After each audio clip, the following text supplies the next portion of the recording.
In lesson 17, I'm gonna show you how to do a simple composite material analysis, which is made of a matrix and a fiber.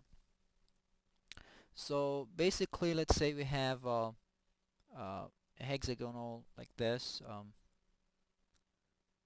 If I can make it work. So let's say this is a hexagon, and right at the center, I have a fiber. And this is a 3D model, so it's gonna go that direction like this. So I'm gonna try to model this element or this geometry and do the analysis for it. But if you look carefully, you can see a sort of symmetry in here, as well as symmetry in here. So I can just model quarter of this material and do my analysis. So what I'm going to do is just to model this portion and do the analysis on this part. So basically, in this lesson you will learn how to apply symmetry on areas, and plus the other thing I want to teach today is how to do a displacement control analysis or experiment. Basically today, I mean, so far what we have done is we have fixed one end or applied the restraints on one end and then applied pressure or load on the other one. But what I want to do is, let's say we have a beam fixed in one end and the other end extends for like a certain uh, distance, if this is our x direction. So it goes for a certain distance. So this is what I'm going to do. I'm going to fix one end, say this face, and then say the other face I want it to extend for, say, zero 0.1 millimeters if the length is 1 millimeter um, in dimension. So displacement control loading is the other thing I want to teach today, as well as symmetry on area. And I think this is it. And the reason I'm going to use symmetry instead of the entire model is, first of all, to reduce calculation time, plus to reduce the risk of error in meshing because of uh, you know, the limit of my edition of ANSYS, or the version of ANSYS, and the number of elements I can use per analysis. The other thing you will learn is how to define orthogonal uh, materials. So I will have two materials. One is going to be isotropic, which we have already always used, and that was steel. The other one is going to be orthogonal. The materials that I'm going to, the properties that I'm going to give for each of these materials is going to be random. I don't have real fixed numbers on the top of my head. I'm just giving some random numbers for elasticity in x and y and z direction, and as well as Poisson's ratio and shear modulus for this material, for the fiber material. And the isotropic material is going to be the matrix, which is usually um, a isotropic material. And then with that, I'm gonna go ahead and solve the problem. So let's go to ANSYS and do this analysis. Okay, we're in ANSYS and I want to start doing this analysis. The first thing I'm going to do is to come to Preferences and click Structural, and then go to Preprocessor and define my element, which I'm going to pick just one element. This is going to be solid tetragonal 10 node 187, which is going to be solid 187. Stick to the default. Come to Material Properties, go to Material Models, and for the first one I'm going to pick an elastic isotropic material with, let's say the elasticity is 40 gigapascals. Yeah, 40 gigapascals, and the Poisson's ratio is 0.28 for this material. So then I'm going to define another material, material number 2, and pick orthotropic, which I said orthogonal during explanation. Sorry about that. And here, EX I'm going to give 230 gigapascals, let's say. And EY I'm going to pick, let's say, Or since my material is going to expand in z direction, so I'm going to change this one to 9 gigapascals. Also in y direction, 9 gigapascals. Let's see. Oops. But in z direction, I'm going to give 2.3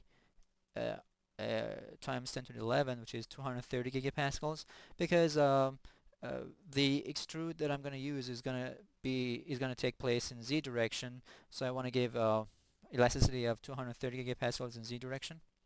All the Poisson's ratios I'm going to give 0.27.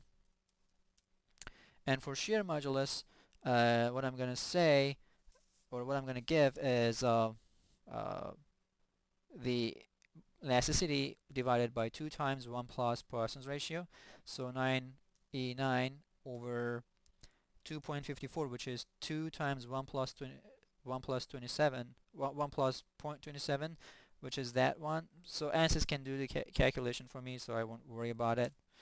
I give 2.3E11 over 2.54 for this one, and 2.3E11 over 2.54 for this one as well.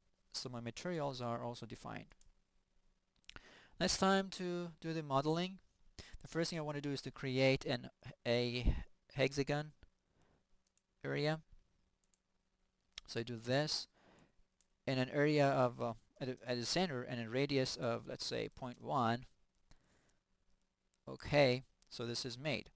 But in order to do my uh, symmetrical modeling, I want to come here and delete the area first. Plot lines, and I want to plot numbering, key point numbering. The other thing I want to do is to make sure to find the y coordinate of key points 2 and 3. So I'm coming to list key points coordinates only. So key points 2 and key point 2 and key point 3 have the y coordinate of this. I'm going to copy that. Okay, copy that one. Then I want to create another key point, or 3 more key points in active CS. The first one is going to be at x of 0 and y of what I got from there. Click apply, so this one is made for me. Then in order to make the quarter of a circle in the center, I'm going to give 0 and 0 for my center point of the arc. Click apply, and then go 0.05 for the x direction, and then 0.05 for the y direction. So it's giving me the arc for fiber. Then I'm gonna remove some of the lines. So I'm gonna come to delete lines only first, and this line, except for this one, I'm gonna remove them all. Then I'm gonna create other lines, or before that I'm gonna delete some of the key points as well. These key points should be deleted. Now let's create lines, straight lines first, here to here, from here to here. This one is already made, so I go from here to here and make that, and come to arcs by key points and radius. So pick the end points first, and at the center and the radius of 0.05. So this is made. If I go plot lines, I have everything. Now it's time to create the areas. So I come to areas, arbitrary, by lines, and pick the lines that I want for the first area, apply, and then the second one. Okay, so also my areas are generated for me. Now I'm going to come back to here and turn off the numbering for key points, plot areas, and go back to isometric view. Now it's time to do the extrude. Areas along normal, and I can only pick one area at a time. So I pick this area first, apply, and give a length of 1. Okay. Now again, I want to do that. Sorry. Along normal. Not this one. Okay, this is in here. Okay.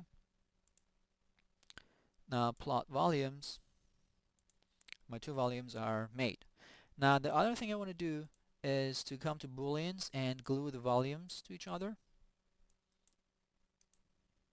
Okay, these two volumes are glued to one another. Now it's time to meshing, but before I do the mesh, I want to make sure that the elements that I'm making out of meshing are properly defined, because I have two materials. The first material is for the matrix, which is an isotropic material, so that's okay. I come to mesh tools, and I don't want to pick anything. I just don't want to let this meshing go crazy, so I click this one, and okay, I guess I have to pick by number. Oh, first thing I want to do is come to here, list, volumes, and I have volume number 1 and volume number 3. I guess volume number 3 is this one. So let's see what will happen if I pick now volume number 3. Cancel. Volume number 1. Okay. So this one is meshed for me. So let's mesh again and click mesh and pick the other volume. Oh, before that I want to make sure that the elements that I'm making is properly defined. Come to here, change the material to number 2, go back to meshing and mesh the other area. Okay, thankfully I didn't face that error of this number of materials or the number of elements have reached the limit, so I can go to loading, come to here, make sure that I'm doing a static analysis, define loads and apply structural displacement on areas. I want to pick these two areas first and fix them. So I'm going to say all DOF equals 0. Okay. And then come to symmetry boundary condition on areas. If I could pick them. Oh, not this one. If I can.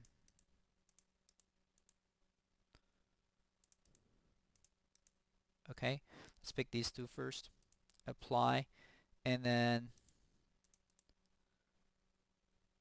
cancel. Let's rotate this a little bit. Okay, these two areas I want to pick. So I come here.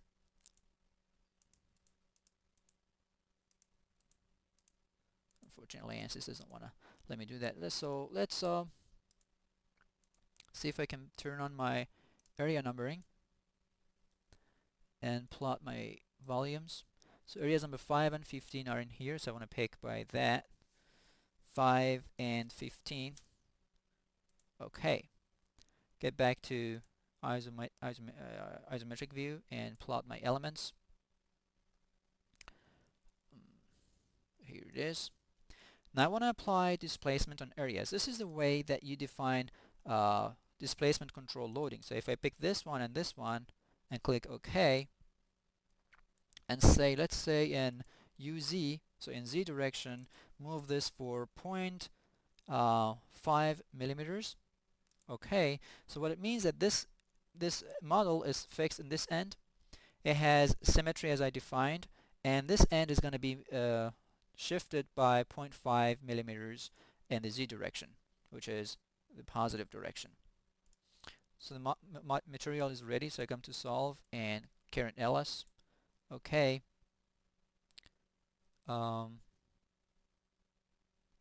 Something is wrong with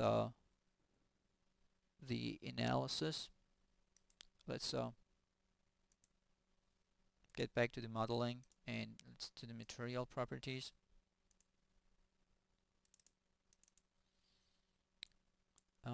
So something is wrong in here, which Okay, sorry about the problem that the error that we faced. This happens when you don't have numbers, real numbers, you just give random numbers. The problem was with the definition of the material number 2 that I had done or had given to the software.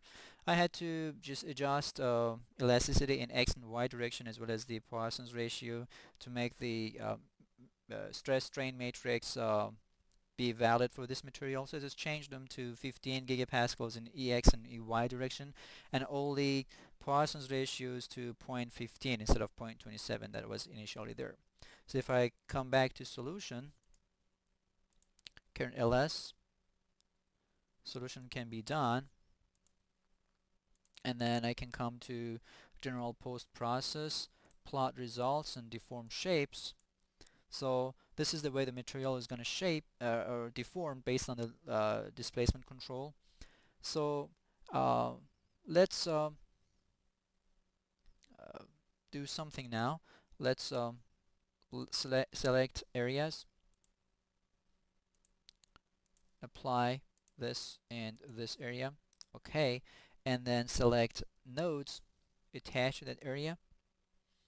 So nodes attached to areas all. Okay, and let's see the nodal solution, or sorry, I have to come to list results, nodal solution, deformation in y direction. It's all going to be close to okay, sorry, it shouldn't be y, should be z. So I'm going to come back to z. See, they're all 0.5 because that was the load displacement that I defined for this modeling. So all the elements or all the nodes on this surface are deformed by 0.5 millimeters in the z direction. Now let's see what will be the loads or stresses in the z direction for um, these materials. I have normal stresses, x, y, and z, as well as shear stresses that are defined, and they're kind of high values. I can also come to nodal loads and see the loads that I see in here, or that are applied there. So for all the nodes I can get there if I could find the average for that. It could also be useful. But so um, yeah, this is the loads in z direction based on the displacement control loading that I gave to it. Let's get back to select everything, plot results, nodal solution, and see the z deformation. So basically that's how it's going to deform by that loading condition.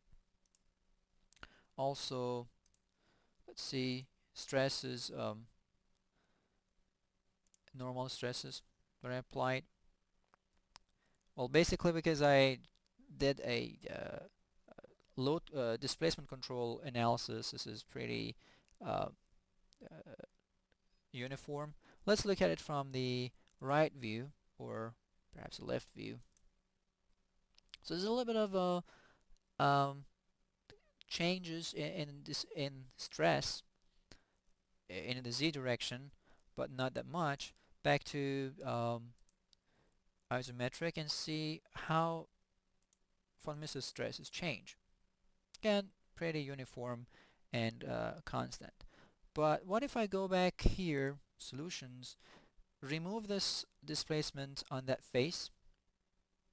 So delete structural pressure on areas, and or it wasn't displacement, it was displacement areas on these two areas. Okay, okay, and then apply pressure on those areas. Pressure of minus 1000, let's say, and try to solve it again.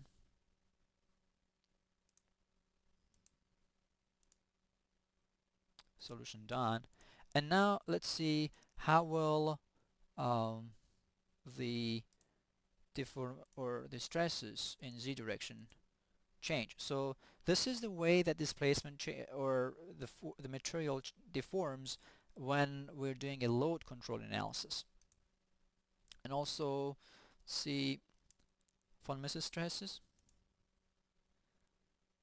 kind of like that. If I look from front, see how it's deformed, and we have some stress in the edge, which is the edge between an isotropic and an orthotropic material.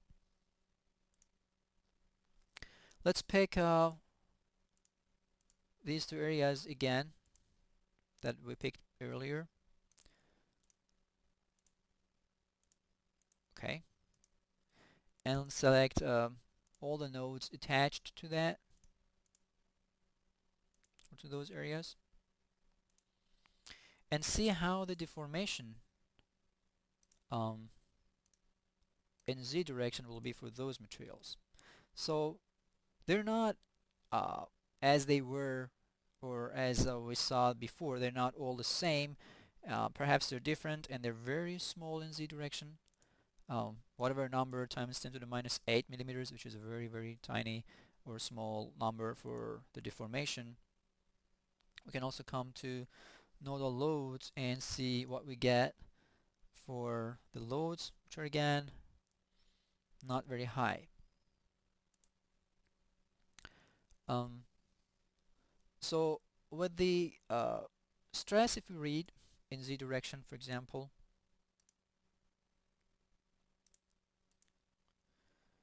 so SZ, if we get that one for that face, and provided that we have done a good meshing on this face or on this element, that I didn't really do that one because of the limit of my software. But if you do proper meshing and you get the average values of SZ from here, and then you come back to nodal solution and get the YZ or UZ in the so displacement in Z direction. So you can divide this value by the original length, which if I remember it was 1 millimeter. You will get the strain in Z direction, and divided by the stress that we read before for the average values, and then you can get the elasticity of this composite material in the z direction. You can also get the displacement in x and y directions, and the stresses in x and y directions, get the Poisson's ratio and elasticities in x and y directions, and you can go from there. So this is basically the end of lesson 17.